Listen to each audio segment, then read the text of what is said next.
आयुर्वेद क्यों अपनाना चाहिए? आयुर्वेद में देखिए, आयुर्वेद जो है सिर्फ चिकित्सा पद्धति नहीं है, ये एक जीवन शैली है। इस पर भी बात करते हैं किस तरह से एलोपैथ ने आयुर्वेद की जो हमारी विरासत थी, जो हमें शक्ति और ये था, उसको ख़त्म करने की कोशिश की गई। पुराने समय में आयुर्वेद में सर्जरीज होती थी और बड़ी सर्जरी होती थी। सबसे पहला जो सर्जरी है, प्लास्टिक सर्जरी का वर्णन आयुर्वेद में मिलता है। आचार्य सुश्रुत हैं, उन्होंने बहुत डिटेल में वर्णन किया। क्या आयुर्वेद में भी दवाइयाँ लेते रहनी पड़ती है तब शुगर या ब्लड प्रेशर मेंटेन रहता है, या आप लोगों के पास शुगर और ब्लड प्रेशर का भी इलाज है? हमारा फोकस ज़्यादा शुगर पे दवा देकर शुगर कंट्रोल करने पे नहीं रहता। हमारा फोकस रहता है डायबिटीज़ रिवर्सल पे। आजकल आप सुनेंगे तो भाई हर व्यक्ति के क्या तो फैटी लीवर है, खाना उसका मतलब उसको गैस बन रहा है या मोशन नहीं हो रहा। इसके पीछे क्या कारण क्या है? ज़्यादा मात्रा में जो हम लोग तेल वाली चीज़ें, घी वाली चीज़ें खा रहे हैं या ज़्यादा मीठा खा रहे हैं, इससे भी फैटी लीवर होता है। हमारी सीडेंटरी लाइफस्टाइल, जो आराम वाला जीवन है, हम लोग व्यायाम नहीं कर रहे हैं, देर से उठ रहे हैं, रात में देर से भोजन कर रहे हैं, ये सब चीज़ों से भी फैटी लीवर बहुत ज़्यादा हो रहा है। स्वस्थ रहने के लिए क्या करना हो, कैसे आदमी स्वस्थ रहे, कैसे लंबे जीवन? हमें उतनी ज़्यादा एनर्जी की ज़रूरत पड़ नहीं रही है जितना हम खा रहे हैं, लेकिन स्वाद में जो हमारे भारतीय व्यंजन हैं वो कार्बोहाइड्रेट वाले ही चीज़ें थोड़ा स्वादिष्ट ज़्यादा लगती हैं। हम लोग की आदत में आ गया है, तो हम लोग वो खाते ज़्यादा हैं। जो गेहूं है, देखिए ये तो आया है विदेश से, और जब से आए हैं तब से लोगों का गैस का प्रॉब्लम होना शुरू हो गया, शुगर हो गया। रोटी जो हम लोग आज से 3 पुश्त पहले, 3 जनरेशन पहले जो खाई जाती थी, हम लोग खाते थे ज्वार की, बाजरा की रोटी, मकई की रोटी, इस तरह के जो अनाज हैं ये हम ज़्यादा खाते थे, इसकी ही रोटी खाई जाती थी। आयुर्वेद के हिसाब से क्या क्या स्वस्थ रहने के लिए कौन सा रूटीन या दिनचर्या हम लोग अपनाएं? या कई लोगों का कहना है कि भाई वॉक करने से ज़्यादा फायदेमंद आपका योगा है। देखिए, योग जो है, योग में भी बहुत सारी विधाएं हैं। अगर हम देखेंगे, स्वामी रामदेव जी पतंजलि में दिखाते हैं रोज़ यौगिक जॉगिंग। आप एक जगह खड़े होकर भी जॉगिंग करते हैं। बीमारी जो बड़े भारत में बड़ी तेज़ी से फैल रही है और महामारी के रूप लेने वाली है, वो है कैंसर।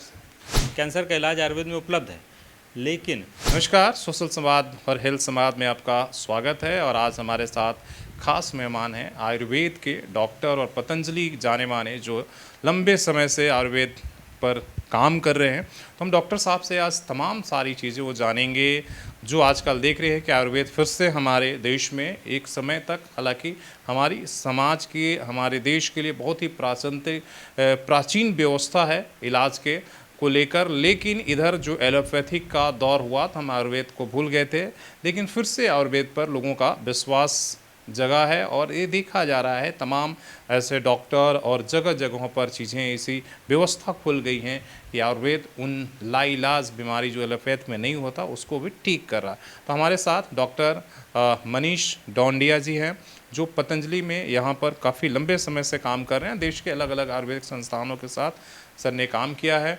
तो हम आयुर्वेद पर बातचीत करेंगे कि किस तरीके से आयुर्वेद का इलाज होता है और कितना सटीक है, आयुर्वेद को क्यों हमें अपनाना चाहिए, इन तमाम चीज़ों पर हम बातचीत करने की कोशिश करेंगे। तो सबसे पहले सर, समय देने के लिए स्वागत है, आपको आभार। धन्यवाद शशिभूषण जी। सभी दर्शकों को भी मेरा नमस्कार। बड़े लंबे समय के बाद हम लोग मिल रहे हैं। पिछले बार जब डेंगू का शहर में प्रकोप हुआ था तब आपसे हम मिले थे कि भाई हर तरफ डेंगू के, तो उस समय आपने कई उपाय हमें बताया था कि भाई इस तरीके से डेंगू से बचा जा सकता है, अगर हो जाता है तो क्या क्या हम करें। मेरा पहला सवाल सर, आयुर्वेद क्यों अपनाना चाहिए? आयुर्वेद की प्रक्रिया क्या बीमार हो जाने पर, बीमारी होने के पहले की प्रक्रिया है स्वस्थ रहने के लिए? देखिए, मैं कई लोगों से सुनता आ रहा हूँ कि भाई आयुर्वेद जो है आपको स्वस्थ रखेगा, बीमार जब हो जाइए तब से पहले अगर अपनाएंगे तो आपके लिए स्वस्थ जीवन के लिए ज़रूरी है। आप आयुर्वेद को किस तरीके से देखते हैं? आयुर्वेद में देखिए, आयुर्वेद जो है सिर्फ चिकित्सा पद्धति नहीं है, ये एक जीवन शैली है। और इसको चिकित्सा पद्धति सिर्फ रोगियों के लिए वो चिकित्सा पद्धति है। अदरवाइज़ इसको अगर देखें हम, तो आयुर्वेद के बारे में वर्णन जो मिलता है आज से 1000 साल पहले भी अगर हम पुस्तकों में देखें, तो आयुर्वेद में जो उसका उद्देश्य था कि आयुर्वेद के चिकित्सा शास्त्र बनाया क्यों गया, तो उसमें बताया गया प्रयोजनम च अस्य, इसका उद्देश्य क्या है? स्वस्थस्य स्वास्थ्य रक्षणम, पहली लाइन है उसकी, स्वस्थस्य मतलब स्वस्थ व्यक्ति की स्वास्थ्य की रक्षा करना, ये प्रथम उद्देश्य है। दूसरा लाइन इसमें है आतुरस विकार प्रशमनम च, आतुर मतलब रोगी को संस्कृत में आतुर कहते हैं, तो आतुर मतलब जो रोगी हैं उनके विकार, उनकी बीमारियों का शमन करना। तो पहला उद्देश्य आयुर्वेद का स्वस्थ व्यक्ति की स्वास्थ्य की रक्षा करना है। मतलब हमारी जीवन शैली, हमारे जो लाइफस्टाइल डिजीज़ेज़ होती हैं, इस सब को अगर हम अपनी दिनचर्या को सुधारें, अपने खान पान को सुधारें, उसके बारे में बहुत विस्तृत वर्णन है और पूरा एक जीवन विज्ञान है आयुर्वेद, सिर्फ चिकित्सा विज्ञान नहीं है। जी चिकित्सा विज्ञान एक उसका पार्ट है। जी, चिकित्सा उसका एक पार्ट है। तो आयुर्वेद का वर्णन हमारा कहा जाता है कि वेद जब हुआ था उसके हिसाब से शुरुआत हो गई थी, और मुझे लगता है अपने देश या दुनिया का सबसे पहला मतलब प्रथम ये कह सकते हैं इलाज पद्धति है, जिससे पहले भी जी, अथर्ववेद में सर्वप्रथम आयुर्वेद का वर्णन मिला है और वहाँ से ही फिर आयुर्वेद के बाद में बहुत सारे और मनीषी हुए जो आयुर्वेद के, उन्होंने बहुत सारी आयुर्वेद पुस्तकें लिखी और इस तरह से ज्ञान बढ़ा है इसका। तो और भारत की ये प्रथम चिकित्सा पद्धति है भी, इसलिए इसको भारतीय चिकित्सा पद्धति भी कहा जाता है। और पहला वर्णन चूँकि अथर्ववेद में मिलता है, वहीं से फिर आयुर्वेद का प्रारंभ हुआ है। जी मेरा कहना है कि सर हम लगातार सोशल मीडियाज़ में आजकल तो इसलिए कि इतना प्रचार हो गया सोशल मीडियाज़ के ज़माने, राजीव दीक्षित जी को लोग आज भी बहुत सुनते हैं और जानते हैं।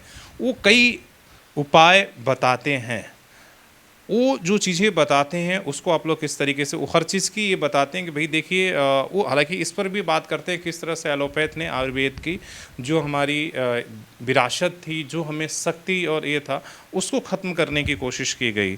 तो आप किस तरीके से? देखिए, अलग अलग चिकित्सा पद्धतियों का अपना अपना महत्व है। एलोपैथ नो डाउट आज के समय में, चूँकि आयुर्वेद में इमरजेंसी मैनेजमेंट इतना अभी तक नहीं है अच्छा।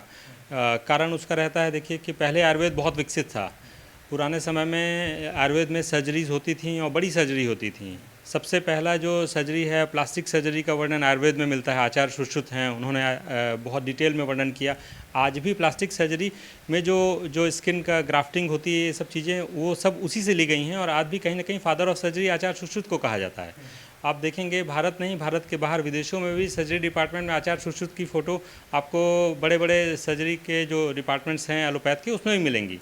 तो पहले बहुत विकसित था। ब्रेन की सर्जरी होती थी आयुर्वेद में, बहुत पुरानी संहिताओं में वर्णन मिलता है कैसे किडनी स्टोन की सर्जरी होती थी, कहीं इंटेस्टाइन में अगर कुछ घाव है इंटेस्टाइन की सर्जरी मिलती थी, और अलग अलग तरह की सर्जरीज बहुत पुराने समय में वर्णन की जाती थी। लेकिन एक दौर आया जब सम्राट अशोक का समय आया, उन्होंने बहुत ज़्यादा अहिंसा को बढ़ावा दिया। उस समय चूँकि ये भारत की चिकित्सा पद्धति थी, तो सम्राट अशोक ने हर तरह की सर्जरी को बैन कर दिया।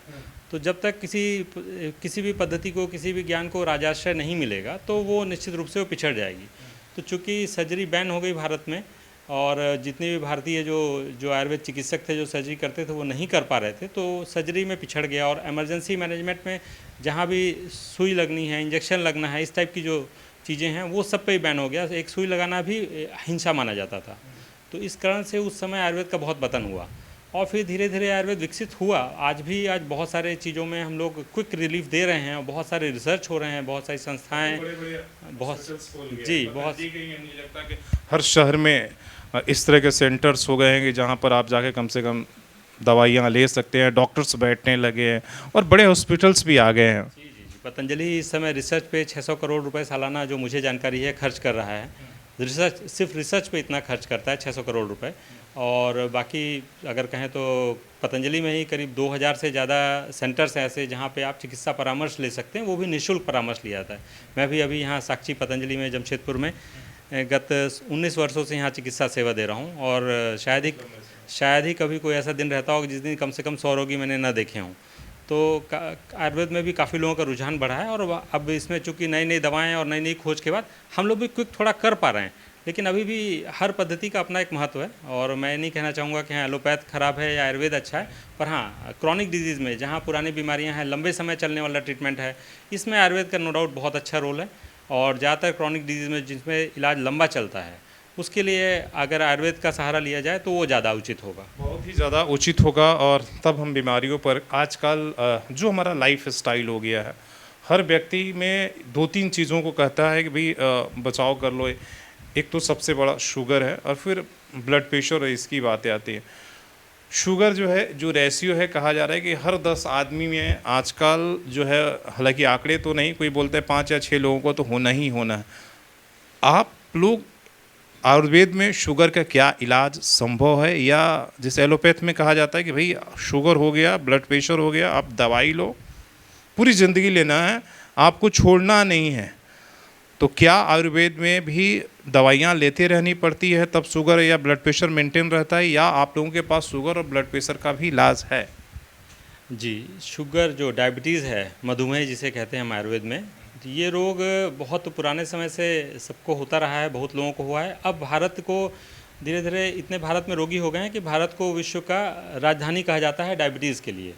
अभी जो आंकड़े हैं, जो लेटेस्ट आंकड़े हैं, वो ये बोलते हैं कि करीब 11.5% आबादी को भारत में डायबिटीज़ है, और लगभग इसके आधे लोग प्री डायबिटीज़ हैं, मतलब उनको भी डायबिटीज़ होने की तैयारी है। तो लगभग 11.5% अगर हम देखें तो भारत की इतनी ज़्यादा आबादी है, तो ये बहुत बड़ी आबादी है जिनको डायबिटीज़ हो चुका है। तो इसमें आयुर्वेद में हम लोग आयुर्वेद में दवा से कंट्रोल तो करते हैं शुगर, वो तो चलिए एक सामान्य प्रक्रिया है कि अगर किसी का शुगर बहुत बड़ा है तो कुछ दवाओं देके कंट्रोल करते हैं, पर हमारा फोकस ज़्यादा शुगर पे दवा देकर शुगर कंट्रोल करने पे नहीं रहता। हमारा फोकस रहता है डायबिटीज़ रिवर्सल पे। और आयुर्वेद में रिवर्सल क्या है? डायबिटीज़ रिवर्सल, देखिए डायबिटीज़ मुख्यतः दो तरह का होता है, टाइप 1 और टाइप 2।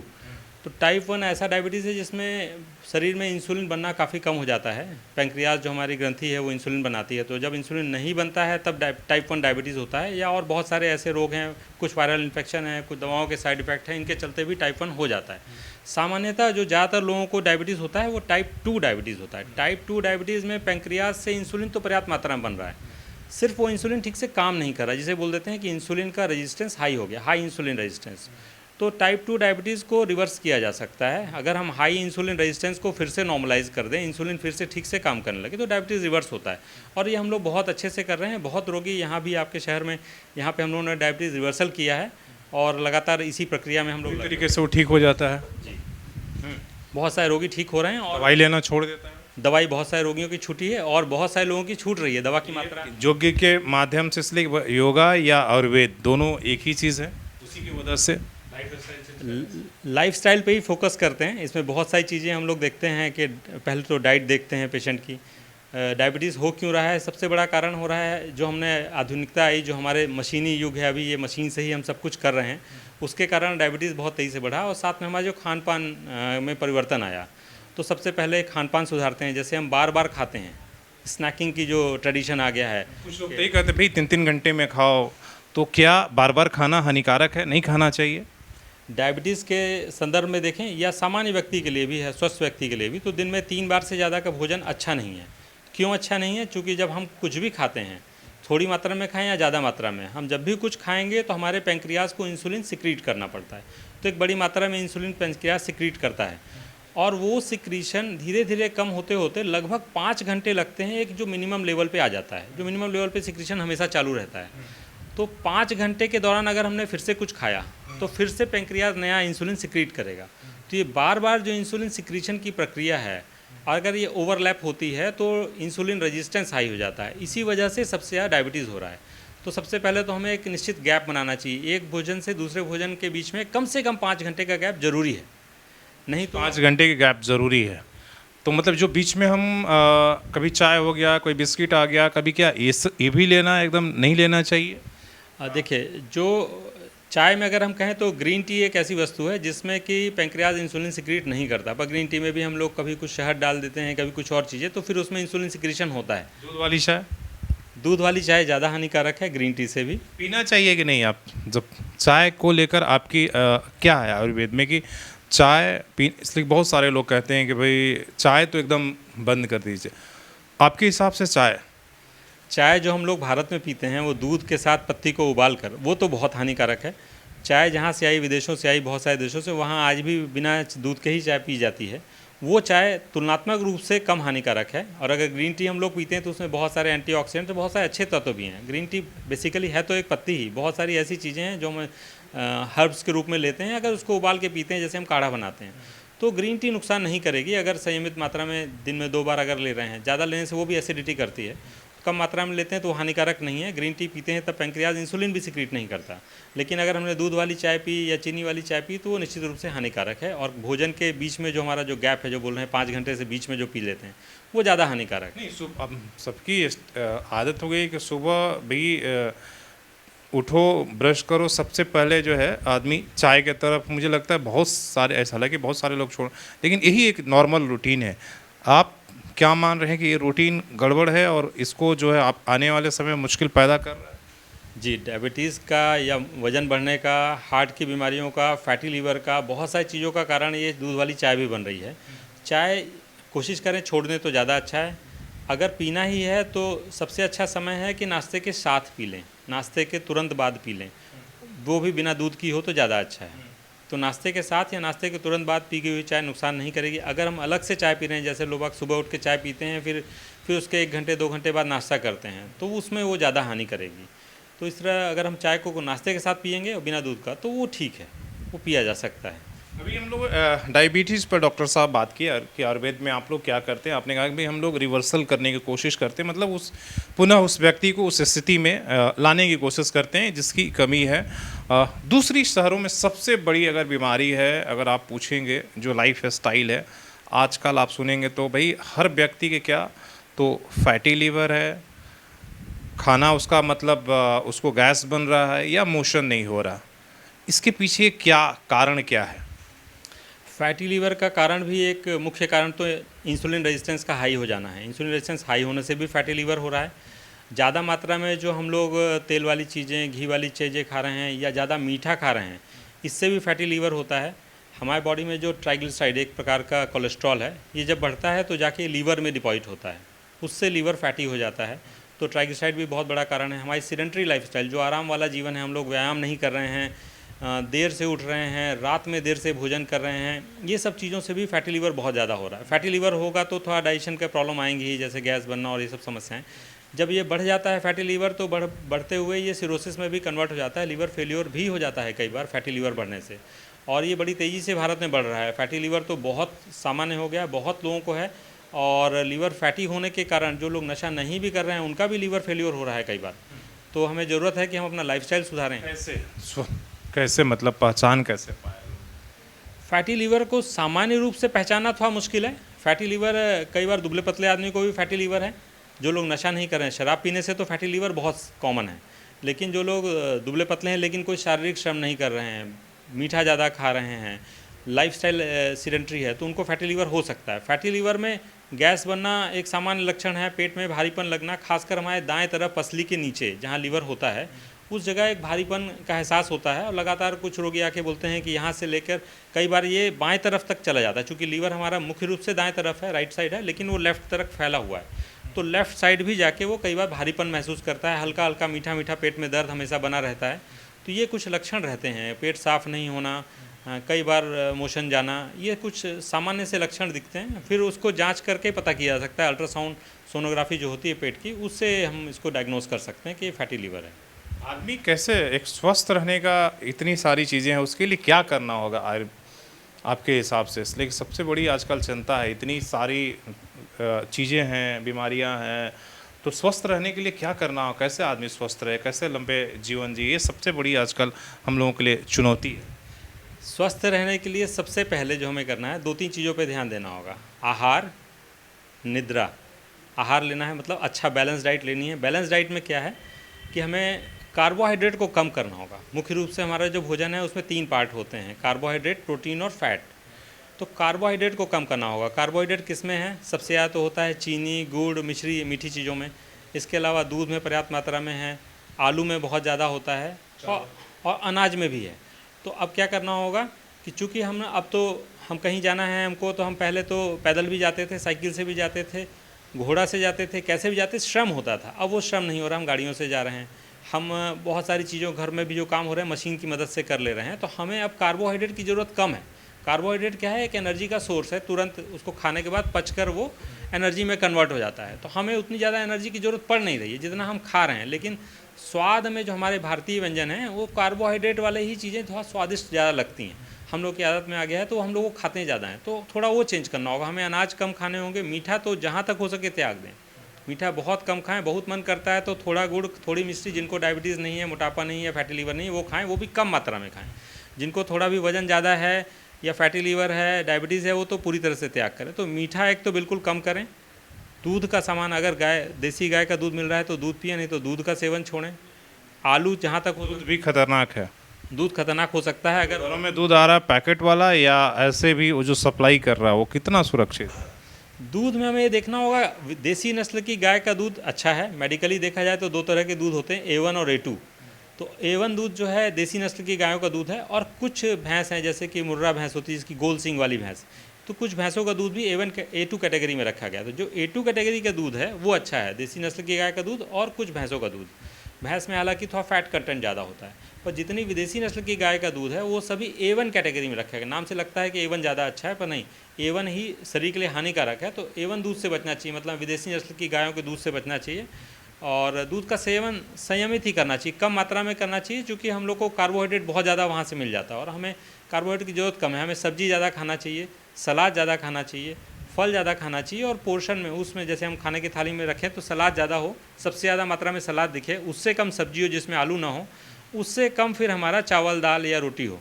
तो अनाज कम करके अगर हम सब्जी सलाद पे ज़्यादा फोकस करेंगे, और दिन में 3 बार ही खाएंगे, जिसमें एक बार सुबह का नाश्ता थोड़ा जल्दी हो, 8 बजे तक कम से कम नाश्ता हो जाए, दोपहर का भोजन कम से कम 1 बजे तक हो जाए, और रात का भोजन अगर सूरज ढलते ढलते हो जाए 6:30-7 बजे तक अगर हो जा रहा है, तो हम लोग ज़्यादा स्वस्थ रहेंगे। लेकिन हो रहा उल्टा है, इसलिए कि लाइफ स्टाइल 10 से 11 बजे लोग सुबह जब दफ्तर जाना है तब वो नाश्ता होना, फिर से 2 से 3 के बीच में जो है लंच होता है, और रात के 9 तो कर ले तो 9 या 10 बजे तब तक तो लगता है कि स्टैंडर्ड टाइम है। ये हमारा मुझे लगता है कि इस तरीके से ज़्यादातर हमारे घरों में, भारतीय घरों में ऐसा ही हो रहा। आपने कहा कि चीनी चीनी कितना खतरनाक है, और इसके बाद हम दूध की बात करेंगे। चीनी, देखिए चीनी मेडिकली उसको सुक्रोज बोला जाता है। अगर हम देखें तो उसका ग्लाइसेमिक इंडेक्स, एक पैमाना होता है किसमें कितना शुगर रिलीज़ होगा, तो ग्लाइसेमिक इंडेक्स 65 के आसपास होता है। तो 65 ग्लाइसेमिक इंडेक्स बहुत ज़्यादा होता है। अगर हाई ग्लाइसेमिक इंडेक्स वाला फूड हम लोग खाते हैं, जो लोग ज़्यादा शारीरिक श्रम नहीं कर रहे हैं, तो जाके हमारे बॉडी में स्टोर होगा, लीवर में स्टोर होगा तो फैटी लीवर करेगा, ब्लड में जाएगा और ज़्यादा मात्रा में जाएगा तो, और लगातार बढ़ेगा तो फिर हो सकता है आगे चल के डायबिटीज़ भी हो, हार्ट की बीमारी करेगा, मोटापा करेगा। तो इसलिए चीनी से तो बचना चाहिए। चीनी में जो कई तरह की चीनी मार्केट में अवेलेबल हैं, जो सामान्य रूप से हमें किराने की दुकान में मिलती है सफ़ेद वाली चीनी, उसको केमिकली साफ़ किया जाता है, सफ़ेद किया जाता है। तो वो जो केमिकल्स हैं वो भी शरीर के लिए बड़े हानिकारक हैं। कुछ चीनी आती है जैसे ब्राउन शुगर, जो बूरा बोलते हैं या खांड बोलते हैं, ये जो शुगर आती है जो हमारे पहले हमारे भारत में खाई जाती थी, आज भी उपलब्ध हो रही हैं। जी जी जी, शक्कर बोल के बोल रहे हैं। तो ये जो चीनी है ये तुलनात्मक रूप से कम शुगर रिलीज़ करती हैं और तुलनात्मक रूप से थोड़ा सेफ़ हैं, तो वो कभी खाना हो तो वो खा सकते हैं। या फिर गुड़ में भी 2 तरह के गुड़ हैं इस समय। एक तो केमिकल से साफ़ करके उसको बिल्कुल क्लीन, थोड़ा हल्का रंग कर देते हैं। एक जो डार्क रंग का गुड़ आता है, सामान्यतः उसमें केमिकल्स यूज़ नहीं किए जाते। तो जो देसी गुड़ है हमारा, उसको खाना चाहिए अगर खाना भी है तो, और कम मात्रा में खाना चाहिए। गेहूँ की रोटी को लेकर ही बहुत सारा आजकल ये आ रहा है, रील आते हैं, एक्सपर्ट की राय आती है कि भाई जो गेहूँ है, देखिए ये तो आया है विदेश से, और जब से आए हैं तब से लोगों का गैस का प्रॉब्लम होना शुरू हो गया, शुगर हो गया। आप लोग गेहूँ को किस तरीके से देखते हैं? गेहूं में एक तत्व होता है ग्लूटिन। ग्लूटिन के कारण गेहूं थोड़ा ज़्यादा हानिकारक है बाकी अनाजों से। तो फिर रोटी आदमी क्या करे, क्या खाए? रोटी जो हम लोग आज से 3 पुश्त पहले, 3 जनरेशन पहले जो खाई जाती थी, हम लोग खाते थे ज्वार की, बाजरा की रोटी, मकई की रोटी, इस तरह के जो अनाज हैं ये हम ज़्यादा खाते थे, इसकी ही रोटी खाई जाती थी। तो ज्वार बाजरा मकई की रोटी ज़्यादा अच्छी है, या जौ की रोटी अच्छी है, लेकिन गेहूं की रोटी इतनी अच्छी नहीं है। तो जितना हो सके गेहूं खाने से बचें, क्योंकि गेहूं और दूध 2 ऐसी चीज़ें हैं, अगर हम अपने आहार से निकाल दें तो बहुत सारी बीमारियां, खासकर जैसे जो हम लोग अभी डिस्कस किए, डायबिटीज़ या मोटापा या फैटी लीवर, हार्ट की बीमारी, ये काफ़ी कम हो जाएंगी। तो गेहूं से अच्छा है कि हम दूसरे अनाज खाएं, वो उसमें फाइबर कंटेंट ज़्यादा होता है, ग्लूटिन की मात्रा काफ़ी कम होती है, और कार्बोहाइड्रेट भी कम होता है। तो स्लोली पचते हैं, स्लोली शुगर रिलीज़ करते हैं। और दूसरे अनाज अभी ज़्यादा जेनेटिकली मॉडिफाइड भी नहीं आए हैं, जो GMO होते हैं, तो ज़्यादा उसमें आए भी नहीं है, तो वो हमारे लिए शरीर के स्वास्थ्य के लिए बड़े अच्छे हैं। मेरा सवाल ये है कि हालांकि इस पर हम लोगों ने उपाय अभी तक बीमारियों पर ही चर्चा कर रहे थे, आयुर्वेद के हिसाब से क्या क्या स्वस्थ रहने के लिए कौन सा रूटीन या दिनचर्या हम लोग अपनाएं, या रूटीन ऐसा हो या खाने का जिससे कि आप फॉलो करते हैं या लोगों को बताना चाहेंगे? आयुर्वेद में देखिए, जो मैंने पहले बोला कि आयुर्वेद एक जीवन शैली है। आयुर्वेद का जहाँ वर्णन मिलता है, तो आयुर्वेद में सुबह हमें कितने बजे उठना है, ब्रह्म मुहूर्त में उठना चाहिए, मतलब हमें लगभग 4 बजे के आसपास उठना चाहिए। और फिर कैसे हमें स्नान करना है, हमें नख कर्तन करना है, नाखून काटने हैं, मतलब वो भी हमारी बीमारी से रिलेटेड है। सुबह स्नान करके नाक में जो हम लोग तेल डालते थे, अगर याद हो आपको, कोरोना टाइम में हम लोगों ने बहुत नाक में तेल डाला, वो आयुर्वेद में नस्य उसको बोलते हैं, उसको रोज़ करने को बोला जाता है। तो नस्य करके और फिर स्नान आदि करके हमें तब भोजन करने की सलाह दी जाती है। इसमें व्यायाम भी शामिल है, तो व्यायाम भी करना चाहिए हमें। व्यायाम कितना करना चाहिए उसके बारे में बहुत वर्णन है डिटेल में। बहुत सारा कन्फ्यूजन है। हालांकि आजकल हर कोई वॉक कर रहा है 45 मिनट 40 मिनट। कई लोगों का कहना है कि भाई वॉक करने से ज़्यादा फायदामंद आपका योगा है, योग करना। आप क्या रिकमेंड करेंगे? योग करना चाहिए, वॉक करना चाहिए, क्या करना चाहिए? देखिए, योग जो है, योग में भी बहुत सारी विधाएं हैं। एक प्राणायाम है जो हम बैठकर सामान्य रूप से जो अनुलोम विलोम भस्त्रिका भ्रामरी उद्गीत कपालभाति करते हैं, ये प्राणायाम हो गए। इसमें बहुत तरह के आसन हैं, बहुत तरह की जो हम लोग दंड बैठक लगाते हैं, ये भी योग में शामिल है। और बहुत तरह की जॉगिंग अगर हम देखेंगे, स्वामी रामदेव जी पतंजलि में दिखाते हैं रोज़ यौगिक जॉगिंग, आप एक जगह खड़े होकर भी जॉगिंग करते हैं, ये सब चीज़ें भी हैं शामिल। तो योग जो प्राणायाम है, ध्यान है, इससे हमारी मानसिक रूप से जो हमें शांति मिलती है, जो हमारे हार्मोनल चेंजेस हो रहे हैं या मानसिक जो हमें स्ट्रेस है, उसके चलते जो बीमारियां होती हैं उस पर रोकथाम करता है। लेकिन जो वॉकिंग है, एक तरह की कार्डियो एक्सरसाइज है, हमारे हार्ट के लिए बहुत अच्छी है, हमारे बॉडी के सभी ऑर्गन्स में, सभी मसल्स में ब्लड सप्लाई बढ़ाने का अच्छा काम करती है। रेजिस्टेंस एक्सरसाइज जो है, जिसको लोग आज जिम का भी रूप देते हैं, या हम देखें तो हमारे अखाड़ों में भी होती थी, या योग में भी बहुत सारी हम लोग दंड बैठक लगाते हैं, वर्जिश बोलते हैं, पुशअप जो लगाते थे, अलग अलग तरह के दंड हैं। तो ये सब करने से हमारी मसल्स मजबूत होती हैं। तो हमें रेजिस्टेंस एक्सरसाइज भी जरूरी है, जो हम वर्जिश बोल रहे हैं या जो दंड बैठक वगैरह बोल रहे हैं। वॉकिंग भी ज़रूरी है, वो हमारे बॉडी को बहुत सारे अच्छे हार्मोन्स भी सिक्रीट कराती है, मसल्स के लिए भी अच्छी, ऑर्गन्स के लिए भी। और जो प्राणायाम है, ये हमारे मानसिक रूप से जितने रोग होते हैं या हमारे मानसिक स्वास्थ्य के लिए बड़ा अच्छा। तो सब कुछ अगर कंबाइन करके कर रहे हैं तो ज़्यादा लाभ मिलेगा। लेकिन वॉकिंग के साथ आपको योग भी करना चाहिए, करना जी बिल्कुल बिल्कुल, सब कुछ कंबाइन करते हैं तो हमको ज़्यादा फ़ायदा होगा। खासकर जो 40 वर्ष से ऊपर के लोग हैं, जैसे ही 40 वर्ष के ऊपर फिर धीरे धीरे मसल लॉस होने लगता है, मांसपेशियों की कमी आती है। तो जी, और मसल्स कम होंगी तो हमें बहुत सारी बीमारियां होंगी उससे रिलेटेड। तो मसल्स को मजबूत रखने के लिए भी, मसल्स कम ना हो उसके लिए भी ज़रूरी है कि हम थोड़ा वर्जिश जो करते हैं, जो दंड बैठक है या कुछ जिम वाली एक्सरसाइज हैं, इस टाइप की एक्सरसाइज भी ज़रूरी हो जाती हैं और वो करना भी चाहिए। एक बीमारी जो बड़े भारत में बड़ी तेज़ी से फैल रही है और महामारी के रूप लेने वाली है, वो है कैंसर। इस शब्द को आते ही हर आदमी डर जाता है। कैसे बचा जाए, और आयुर्वेद में क्या इसका इलाज है? इसलिए कि हम बहुत सारे ऐसे वीडियोस देखते हैं जिसमें आयुर्वेद में लोग कहते हैं कि भाई आप जो है इसका इलाज है, जो अंग्रेज़ी डॉक्टर्स नहीं हो तो वो यहाँ पर किया जा सकता है। और एक बड़ा चर्चा हुआ इसके मामले में, जो क्रिकेटर है सिद्धू, उनकी पत्नी को हुई थी और उन्होंने कई चीज़ें बताई कि देखिए मैंने आयुर्वेद का ये चीज़ अपनाकर जो है हमने कैंसर को हरा दिया। उस पर हालांकि विवाद हुआ, आप अगर उस वीडियोस को देखे होंगे, उन्होंने सुबह से रात तक अपनी वो रूटीन, ये कैसे हमने कैंसर को आयुर्वेद को अपनाकर या अपने भारतीय जो चीज़ों को अपनाकर, जड़ी बूटी को अपनाकर हमने। आपका इस पर क्या? कैंसर देखिए, अभी जिस गति से बढ़ रहा है, रोगियों, बहुत अधिक रोगी आ रहे हैं। पहले के समय में भी रोगी होते थे और काफ़ी पुरानी आयुर्वेद की पुस्तकों में कर्कटार्बुद करके, कर्कटार्बुद कैंसर का ही आयुर्वेद नाम है, तो कर्कटार्बुद करके इसका वर्णन आता है और तब से ही कैंसर का इलाज आयुर्वेद में उपलब्ध है। लेकिन कैंसर का इलाज आज भी किसी भी पैथी में बहुत अच्छा नहीं है। लगभग 20% से कम ही रोगी कैंसर के पूरी दुनिया में ठीक हो पा रहे हैं। तो आयुर्वेद में भी बहुत अच्छे रिजल्ट्स मिल रहे हैं, इस पर बहुत रिसर्च भी चल रही है और बहुत सारे रोगी ठीक भी हो रहे हैं। पर अगर ये बोला जाए कि आयुर्वेद में ही सब रोगी ठीक हो रहे हैं, ये भी गलत है। किसी भी पैथी में 20% से ज़्यादा की रिकवरी रेट नहीं मिला है। अभी सब पैथी में इस पर रिसर्च चल रहा है और सब कोई इस पर प्रयास कर रहे हैं ज़्यादा से ज़्यादा रोगियों को लाभ देने का।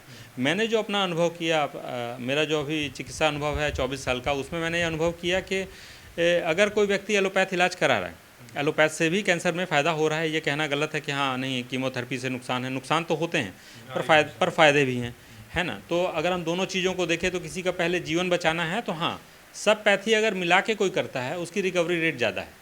जो लोग कीमोथेरेपी भी ले रहे हैं, साथ में आयुर्वेद चिकित्सा भी कर रहे हैं, योग भी कर रहे हैं, लाइफस्टाइल में मॉडिफिकेशन किया, उन्होंने अपनी डाइट भी सुधारी है, वो जल्दी रिकवर कर रहे हैं। और वो पेशेंट्स का अगर देखा जाए तो इस पर काफ़ी रिसर्च भी हुई है। भारत से बाहर भी जो दुनिया के बड़े कैंसर इंस्टीट्यूट्स हैं, चूँकि मैं पतंजलि से जुड़ा हुआ हूँ, पतंजलि में आके उन्होंने बहुत सारे योग टीचर्स को बुलाया, वहाँ पे बहुत सारे जो आहार विशेषज्ञ हैं उनको बुला के ले गए हैं, और अपने यहाँ अपने हॉस्पिटल्स में विदेशों में कोलैबोरेट करके इनके पतंजलि के साथ उन्होंने इलाज करके देखा कि भाई कितना फ़ायदा होता है। तो नो डाउट अगर हम लोग कंबाइंड थेरेपी लेते हैं तो ज़्यादा अच्छा लाभ है। अब इसमें ये होता है कि लोगों का ईगो हर्ट होता है, कई सारे आयुर्वेद डॉक्टर्स का भी, कई सारे एलोपैथ डॉक्टर्स का भी, कि नहीं हम आयुर्वेद दे रहे हैं तो आयुर्वेद का ही इलाज करो, या एलोपैथ दे रहे हैं तो एलोपैथ का। पर अगर देखा जाए तो सभी पैथी में कुछ कुछ लाभ है, और अगर कंबाइंड थेरेपी हो रही है तो नो डाउट ज़्यादा लाभ मिल रहा है। बचाव कैसे हुआ, बचे कैसे इससे, सबसे बड़ा सवाल है कि बचे कैसे।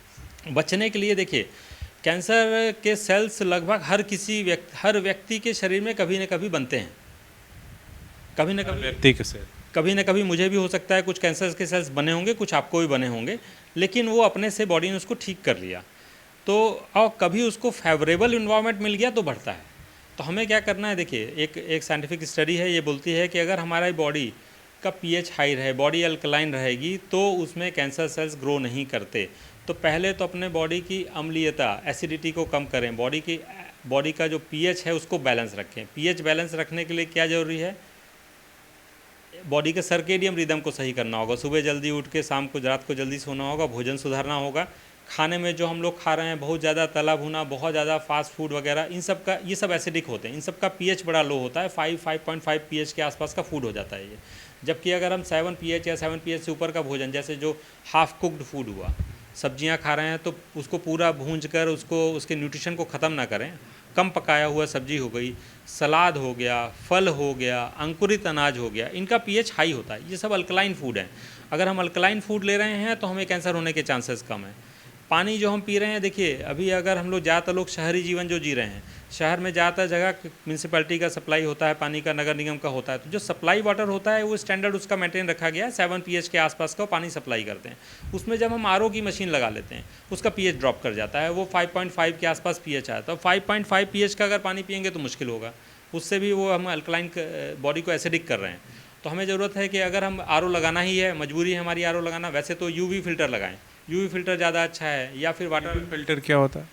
यूवी फिल्टर में जो पानी में जो बहुत सारे इन्फेक्शंस हैं, बहुत सारे तरह के बैक्टीरिया वगैरह हैं, फंगस वगैरह, उसको किल कर देता है, लेकिन उसका पीएच नहीं घटाता। जब आरओ फिल्टर होता है तो आरओ में क्या होता है कि उसका पीएच घट जाता है। अब लो पीएच वाला पानी पियेंगे हम और रोज़ पियेंगे तो बॉडी का अल्कलिनिटी कम होगी, तो ये भी कहीं ना कहीं कैंसर का कारक हो सकता है। तो ज़रूरी है कि हम फिर या तो आरओ लग गया है घर में, अब जैसे आपके बहुत सारे दर्शक सुनेंगे इनको, तो उनको लगेगा कि आरओ का क्या घरों में लगा है।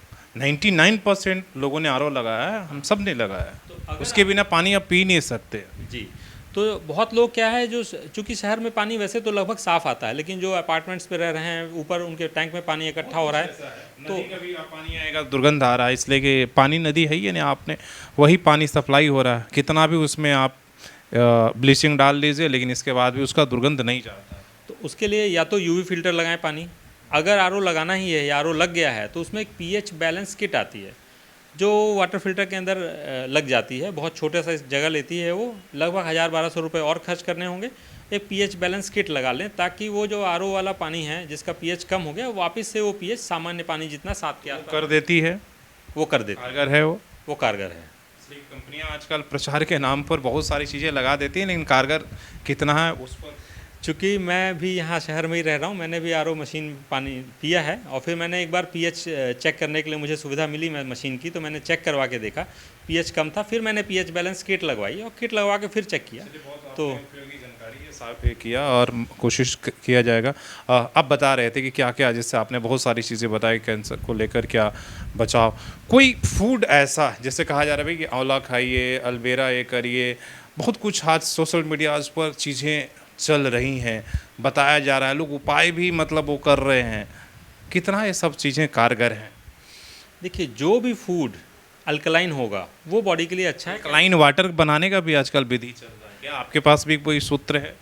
अल्कलाइन वाटर के लिए तो पतंजलि ने अभी जो रिसर्च पेपर भी उसका सबमिट किया है, यज्ञ करके, यज्ञ की जो राख है, यज्ञ की राख को पानी में डालकर और फिर पानी में रात भर रख दिया और सुबह उसको छान के उसका पानी की अल्कलिनिटी चेक की, पीएच चेक किया, तो वो अल्कलाइन हो जाता है। तो ये तो किया जा सकता है। घर में जो सामान्य रूप से कर सकते हैं हम लोग, खीरा मिल जाता है आसानी से, अगर यज्ञ नहीं कर सक रहे हैं, खीरे के कुछ स्लाइस अगर हम घड़े में डाल दें या हम जार में छील कर डालना है कि ऐसे ही मतलब? छील के धो के डाल दें, और तो वो भी उसको, चूँकि खीरा बहुत अल्कलाइन होता है तो वो पानी को अल्कलाइन कर देता है। या फिर एक और इजी तरीका है कि जो खाने का मीठा सोडा आता है, 3 चुटकी मीठा सोडा अगर हम 1 लीटर पानी में डाल के उसको मिला लें, हिला लें, तो वो भी अल्कलाइन हो जाता है। पर मीठा सोडा से अच्छा विकल्प है खीरा या यज्ञ की राख, या रोज बदलना होगा? रोज़ बदलना होगा, नहीं तो उसमें फंगस ग्रो कर जाएंगे। दूसरा है घड़े का पानी। घड़े का पानी अगर सामान्य पीएच का पानी है, उसमें घड़े में हम डाल देते हैं, मिट्टी के घड़े में, तो उसका पीएच बढ़ के 7.8 के आसपास आ जाता है, मतलब वो अल्कलाइन वैसे भी हो जाता है। तो प्राकृतिक रूप से हम सिर्फ घड़े का पानी भी अगर पी रहे हैं तो वो थोड़ा सा अल्कलाइन है, तो वो ज़्यादा अच्छा है। तो इस तरह हम लोग पानी को थोड़ा सा मॉडिफाई कर सकते हैं अपने स्वास्थ्य के लिए। एक चीज़ काफ़ी हम देख रहे हैं, प्रीबायोटिक और प्रोबायोटिक फूड और ड्रिंक बनाया जा रहा है, ये क्या है? काफ़ी कुछ, और क्या चीज़ में ये फ़ायदेमंद? प्रीबायोटिक प्रोबायोटिक पे देखिए इसकी मार्केटिंग भी बहुत हो रही है, कहीं कहीं ये फ़ायदेमंद भी है। अब हम लोग सामान्य रूप से देखें, अगर हम लोग दवाओं में देखेंगे प्रीबायोटिक प्रोबायोटिक तो महंगा हो जाता है। सामान्य रूप से देखें, जितना साउथ इंडियन फूड है, इडली है, डोसा है, उत्तपम है, मतलब जिसमें फर्मेंटेशन किया, गुजराती लोग खाते हैं ढोकला, ये फर्मेंटेशन करके, जिसमें खमीर चीज़ मिलाकर उसको कुछ घंटे जो एक दिन छोड़ देते हैं। जी हाँ, जो खमीर जिसमें उत्पन्न होती है, तो ये सब में प्रोबायोटिक्स आ जाते हैं। ये हमारे बॉडी के लिए अच्छे इसलिए हैं कि हमारे बॉडी में बहुत सारे बैक्टीरिया हैं जो हमारे शरीर के लिए बड़े उपयोगी हैं, तो उनको ये प्री प्रोबायोटिक की ज़रूरत पड़ती है, उनको ज़िंदा रखने के लिए, उनको अच्छा काम करने के लिए। तो हमारे पेट में बहुत सारे बैक्टीरिया हैं और वो बॉडी के लिए बहुत उपयोगी हैं, हेल्दी बैक्टीरिया हैं हमारे लिए, तो उनको ज़िंदा रखने के लिए प्रीबायोटिक और प्रोबायोटिक की ज़रूरत है। सामान्य रूप से अगर नेचुरल रूप से कहें तो एक बहुत अच्छी चीज़ है शतावर।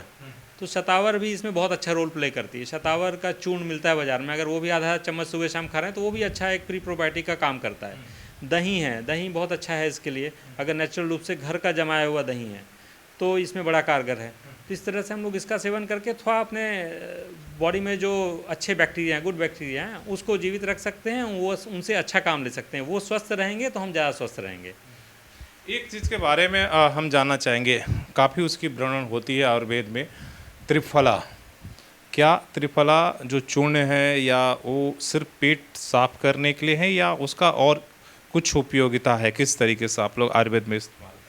त्रिफला का वर्णन लगभग 1200 साल पहले की किताबों में मिल जाएगा। चरक संहिता में इसका बहुत अच्छा वर्णन दिया गया है, और त्रिफला को त्रिफला नहीं बोला गया उसमें बोला गया त्रिफला रसायन।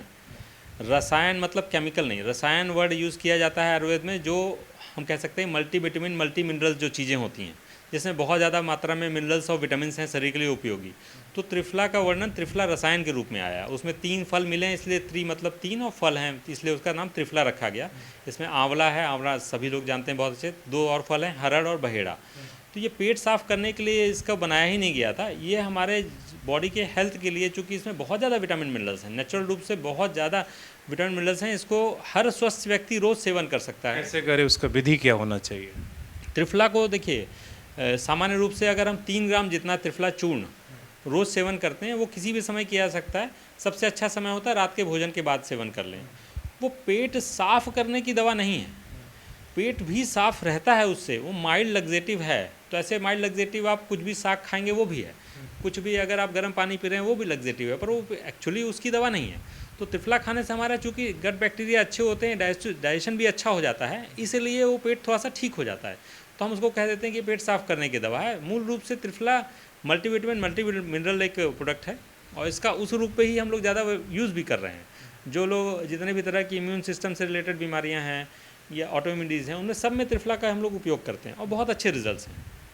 अगर किसी व्यक्ति का पूरा शहरी जो जीवन है, पाचन तंत्र पूरा हिला है, जिस तरीके का आजकल ज़्यादातर लोगों का, इसलिए घर से बाहर रहते हैं, हॉस्टल में रह रहे हैं, भागम भाग है, खाने की ये नहीं है, तो वो एक 25-30 की एज में आते आते जो है वो, इसलिए वो इन्वॉल्वमेंट नहीं है।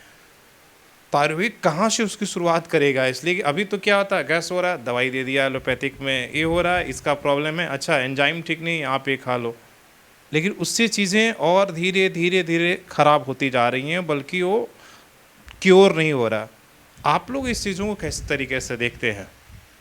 देखिए, आयुर्वेद में हम लोग तो योग के बारे में बताते हैं। अगर समय है तो कम से कम आधा घंटा शरीर को दें, 15 मिनट प्राणायाम कर लें, 15 मिनट श्रम वाली एक्सरसाइज, सश्रम एक्सरसाइज, जैसे अब दंड बैठक है या दौड़ना है, इस टाइप की कुछ एक्सरसाइज कर लें तो ये ज़रूरी है। इससे हमारे बॉडी के लगभग सभी ऑर्गन्स ज़्यादा बेहतर काम करने लगते हैं। हमारे बॉडी के सभी ऑर्गन्स इंक्लूडिंग ब्रेन तो ये अच्छे काम करने लगते हैं। भोजन के रूप में अगर आयुर्वेद में देखिए, आयुर्वेद में भी ये वर्णन है कि आप पूरा भरपेट ना खाएं, भरपेट ना खाएं। अगर पेट के 3 हिस्से करें तो एक हिस्सा हमको भोजन करना चाहिए, एक हिस्सा जल होना चाहिए और एक हिस्सा खाली होना चाहिए। मतलब कभी भी बहुत ज़्यादा मात्रा में भोजन ना करें। ये भी आयुर्वेद में बहुत पहले से वर्णन इसका चल रहा है। तो एक भोजन कम मात्रा में खाएं, फिर साबुत अनाज खाएं, या हम जो खाना खाते हैं उसमें जब भागदौड़ वाले जीवन में भी तो हम चॉइस कर सकते हैं कि हाँ भाई, हम ज़्यादा तली हुई चीज़ें, ज़्यादा मसाले वाली चीज़ें नहीं खाएंगे, ज़्यादा फास्ट फूड नहीं खाएंगे, पैकेट वाले सामान खाने से बचेंगे। जो हमें नेचुरल रूप से मिल जा रहा है, बाहर हैं तो फल खा लें, सलाद मिल जाएगा।